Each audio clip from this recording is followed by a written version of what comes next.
बालेंद्र सिंह ध्यान पूर्वक आप सुनिए, अगर कोई नहीं सुनेगा चलेगा, क्योंकि इसमें से आधे जन का हो चुका है तो अपना रिन्यूअल करेंगे और आपको भी बदलना है। आप ध्यान से सुनिएगा। आपने अग्नि को साक्षी मानिए, 7 फेरे 7 पग चले। कन्या कहती है कि मैं अभी तक 7 फेरे होगी, मतलब बोले बंद करें।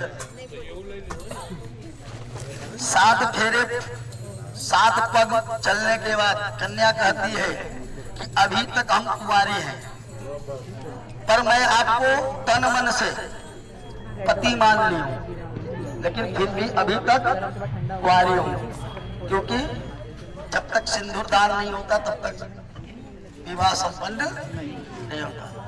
और करेगी मैं कन्या हूं अभी और अब स्त्री हो जाऊंगा शादी के बाद। तो तीर्थ करना, व्रत करना, पूजा पाठ करना, जप करना, दान करना, ये हमारा अधिकार है। लेकिन ये सब अगर हम करने लगे तो आपको मेरे साथ करना स्वीकार हो तो मैं अपने माँ बाप, भाई बहन, सखी सहेलियों का साथ छोड़ के आपके वाम भाग में आ जाऊंगा। ऐसे कहती है कि तीर्थम व्रतोद्यापनयज्ञदानम मया सहस्रम यदि कर्म कुर्यात् वामांगमाया मितदा त्वदीयं जगाद कन्या वचनम च प्रथमम। पहले वचन कन्या कहती है कि तीर्थ व्रत पूजा पाठ यज्ञ अनुष्ठान करना मेरा स्वभाव है और आपको मेरे साथ करना स्वीकार हो। ऐसा नहीं कि आप बोलते कि भैया आप पूजा कर लो, हम जा रहे हैं, अभी आप इसका देर हो रहा है, ऐसा नहीं चलेगा। स्वीकार है। दूसरे वचन में कहते हैं कि हव्य प्रदाने रमणा पृथिव्य कव्य प्रदाने यदि पूजयेताम् वामांगमाया मितदा त्वदीयं जगाद कन्या वचनम च द्वितीयम्। दूसरे वचन में कन्या कहती है कि देवताओं के लिए हव्यदान और पितरों के लिए कव्यदान।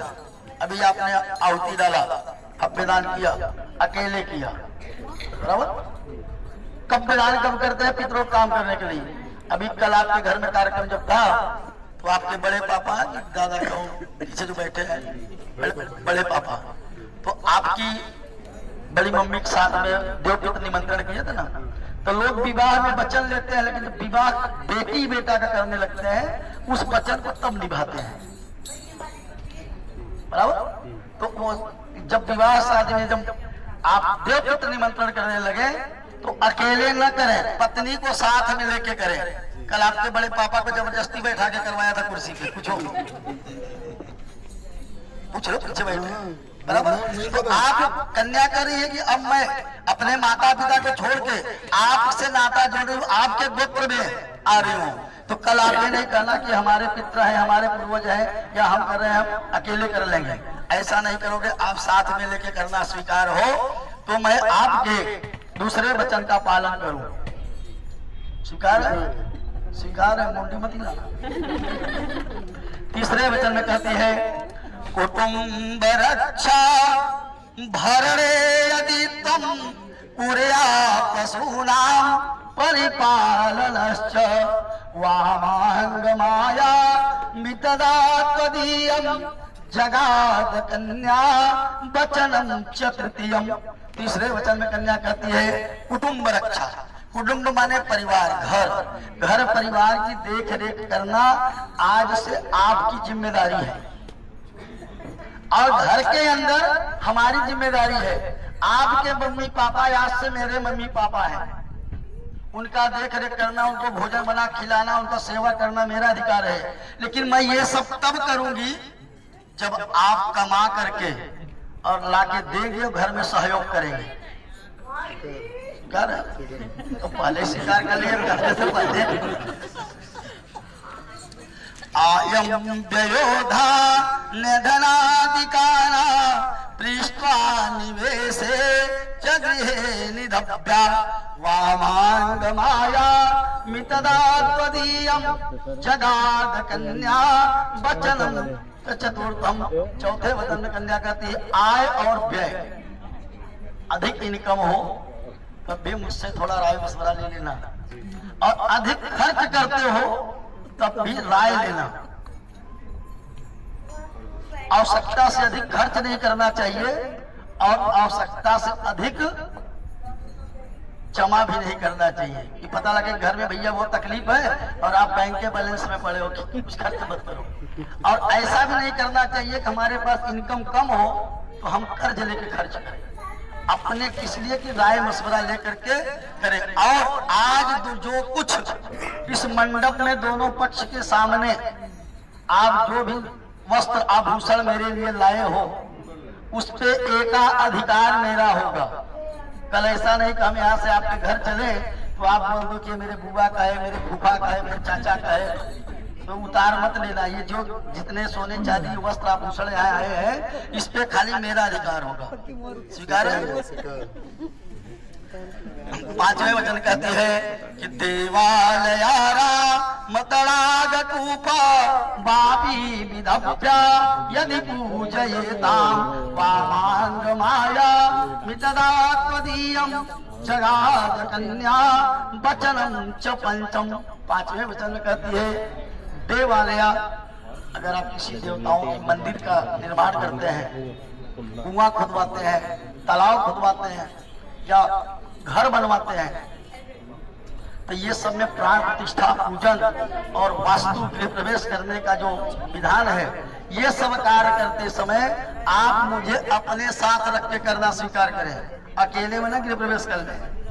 भाई बाहर बंगला उंगला ले तो बोले भाई चलो जा तो वाइफ आए तो हम अकेले कर लेते, ऐसा नहीं। क्योंकि बिना पत्नी कथम धर्म, बिना धर्म काम बिना पत्नी का नहीं होता। इसलिए आप यह सब मंदिर, कुआं, तालाब, बावड़ी या भवन बनवाएं तो साथ में रख के करना स्वीकार करें। तो मैं अपने माँ बाप, भाई बहन, सखी सहेलियों का साथ छोड़ के आपके वाम भाग में आ जाऊंगा।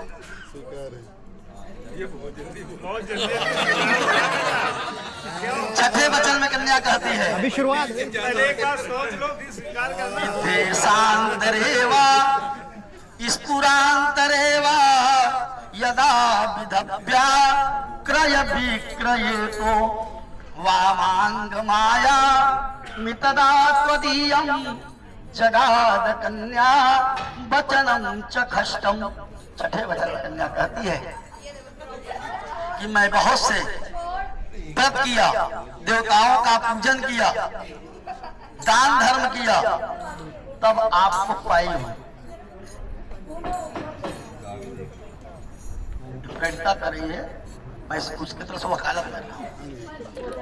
ठीक है, अभी आपका भी वकालत करूंगा।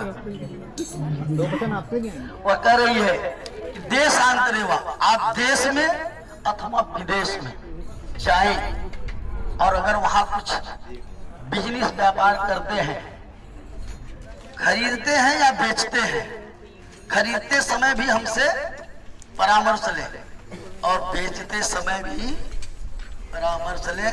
ऐसा नहीं कि आप अकेले में कर लें। स्वीकार है? स्वीकार है। सातवें वचन में कहती है, कन्या का सातवां वचन है, क्या कर रही है कि न सेवनिया यदि पार किया तोरा भवोद्भा पनीति वामांग माया मितदा तदीयं जगाद कन्या वचनम च सातम।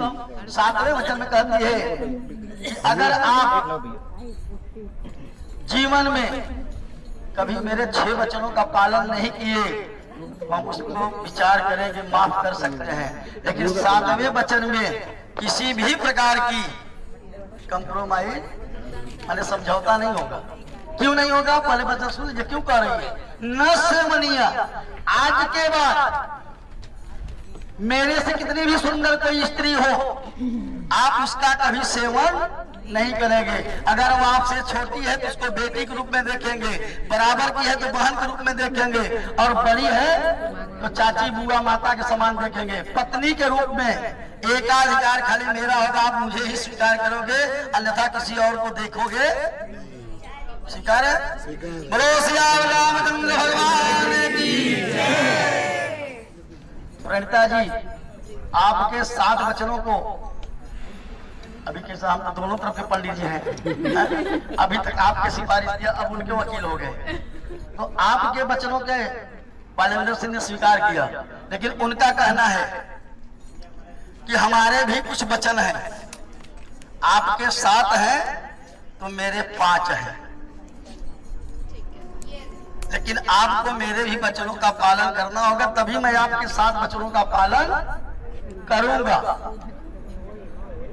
तो पहले वचन में क्या कर रहे हैं कि तीर्थम व्रतोद्या क्रीड़ा शरीर संस्कार समाजोत्सव दर्शनम हास्यम परिगृहेयानम त्रजेत प्रोसीत भर्तिका। पहले वचन में कहते हैं, क्या कर रहे हैं? क्रीड़ा शरीर, आप